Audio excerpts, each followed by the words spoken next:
and picked at it with a rock.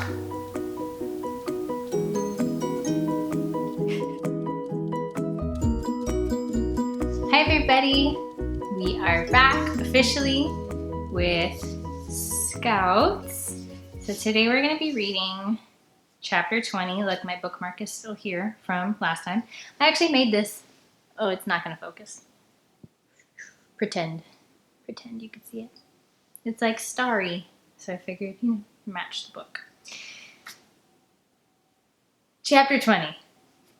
Stay focused. Recap. I don't really remember, to be honest, but I think I left you on like a major cliffhanger. I probably should have gone back and looked, but I don't do that. Oh my gosh, yes, it was like the biggest cliffhanger of life. They were going over the train tracks that were kind of like a bridge, like over an abyss. And while they were crossing, there was a train on the tracks. That's what it was. And that's where we left off. Isn't that great? So fun. Okay. Chapter 20. Pretty short, but here we go. Rocky reaches back and grabs my hand, and we take off in a full sprint. I don't look down. I don't look behind. I don't look anywhere. I concentrate on gripping his hand, staring at his back, and moving my feet as fast as possible. Run! Edge yells. We are! Beans screams. Faster! Finn hollers. Scarlet screeches. The train honks. And panting, I lift my knees, right, left, running, clinging to Rocky, and I swear at one point, I walk on air. Beneath us, the tracks violently vibrate, and the movement rebounds through my bones. I trip as Rocky reaches the other side and dives left, taking me with him. We land right on top of Scarlet.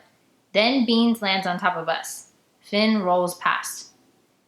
Edge grabs all of us and drags us away from the tracks right as the train reaches us.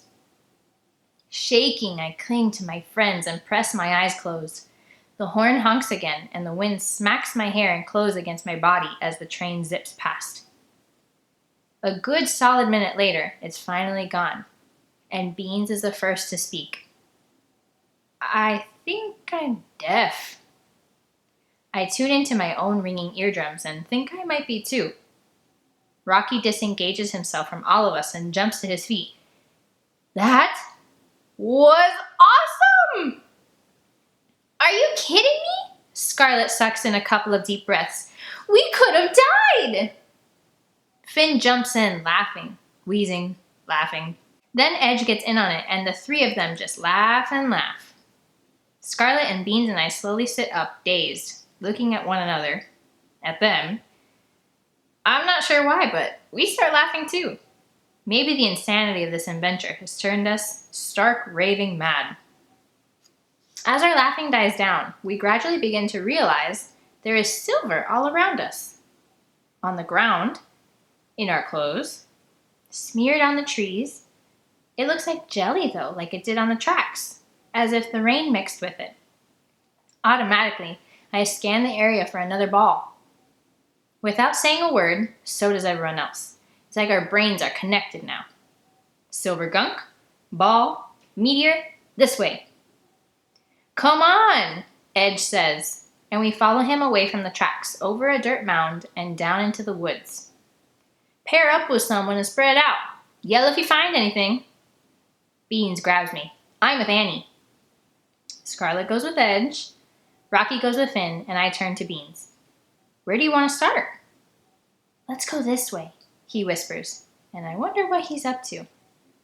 A few seconds later, he glances over our shoulders. Okay, they're gone. Crouching, he unzips his backpack, and I know what he wants to do. Anticipation tickles through me, and I watch him pull the silver ball out. He takes a rock and begins picking at the seam, just like he did before. I kneel down beside him and watch as he picks. But nothing happens. With a sigh, he rotates the sphere a bit and tries another section. Maybe this is titanium or something. I reach for the orb. Here, let me try. Beans hands it to me, and as my fingers touch the ball, I pause. It's slick and cold and unlike anything I've ever touched before. Sort of polished and oiled, and wet, yet not wet. Weird. I know, right? I rotate it, studying the perfect silver finish. I don't want to ruin it. I don't either, but I'm dying to see what's in it. The more I study it, the more unsure I become. I don't know. What do you mean you don't know? Well, what if there's something in here that can hurt us? Like what? Bean stares at me a second. Finn got to you, didn't he? He grabs the ball back. There's no alien in here. A tiny weird thing won't jump out and climb up our noses. Like Finn, I've seen Alien and any other number of sci-fi movies. Honestly, I don't know if extraterrestrials exist or not. Okay, I say, but what if it's a bomb? What if we break this thing open and it explodes? Surprise flicks through Beans' eyes and he looks back down at the ball. I can tell the idea of a bomb hadn't occurred to him. And now that he's thinking about that possibility, I'm convincing myself even more that we shouldn't break this thing open. Maybe that's why Edge handled it with gloves, I tell him. I hadn't thought of that.